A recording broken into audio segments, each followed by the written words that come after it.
And this is more of a serious topic, too, because when it comes to businesses or homes, many people, unfortunately, are finding themselves behind on their payments, even upside down in their loans, and it's a situation that one of our next guests recently found herself in. That's right. Karen Gardner Johnson is joining us along with Jim Sanderson from U.S. Loan Auditors, who can help you find ways to get back on your feet. Welcome, you guys. Thanks for coming in. Thank you. Thank you. Karen, tell us about the situation that you encountered with your husband. What happened to you?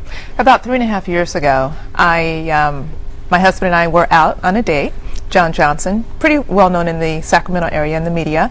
We were leaving the restaurant and I jumped in the car waiting for him. He was standing outside and a man walked up to him and shot his face off, pretty much. Oh my gosh. Yeah. It was the incident that occurred in Elk Grove right in front of Manzingo's. Right. Mm-hmm. Oh my gosh. So how did this translate into your bad situation with a loan? Well, it was a very stressful time for me. Because I was there, of course, I experienced a lot of post-traumatic stress. I was under mental counseling and things of that nature. While all of that was going on, I was receiving notices from my lender that my loan was just really going crazy. At that time, a lady that I thought was a friend of mine latched on to me. She was in the lending business and she told me that she could help me out. She would put me in a better position that I was in. My husband had a pretty nice income and that income was just gone overnight. Well, and these are probably things that you just weren't paying a lot of attention to because you had other things on your mind. Exactly. Exactly.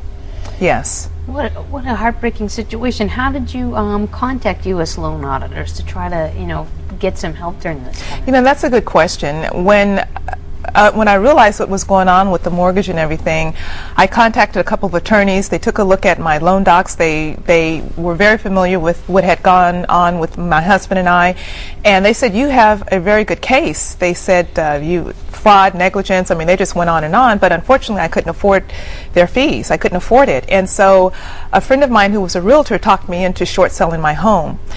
While that was going on, my mom kept telling me, I don't want you to lose your home. I don't want you to lose your home. You shouldn't have to. You guys have invested so much money into your home. And I went away on a business trip. When I came home, there was a letter on my desk from U.S. Loan Auditors. Wow. I opened it up, and when I opened it up, I looked at the information. It said, if you've been a victim of predatory lending, if this, that, and the other, give us a call. Well, I saw the date on it, and that it had passed, it had expired, and I thought, you know what, I'm going to call them anyway. And Whether I called it was luck or fate or whatever. I believe it was fate. Yeah, what a wonderful thing for you to Yes. to happen to you. Jim, do you see this happening a lot? Is this an extreme case, or do you see this happening to a lot of people? Her particular facts are extreme, but the situation is played out all over the place. Whereas there is some sort of a major setback, tragedy, whatever in the families, and now they're taken advantage of, and lives are just being destroyed with these horrible programs.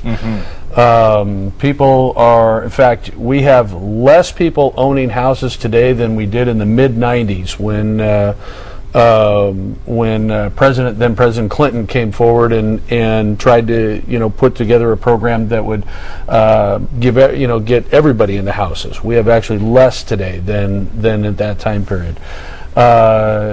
They are saying that probably 50 to 60% of the people are going to lose their houses over the next few years if we don't do something about it.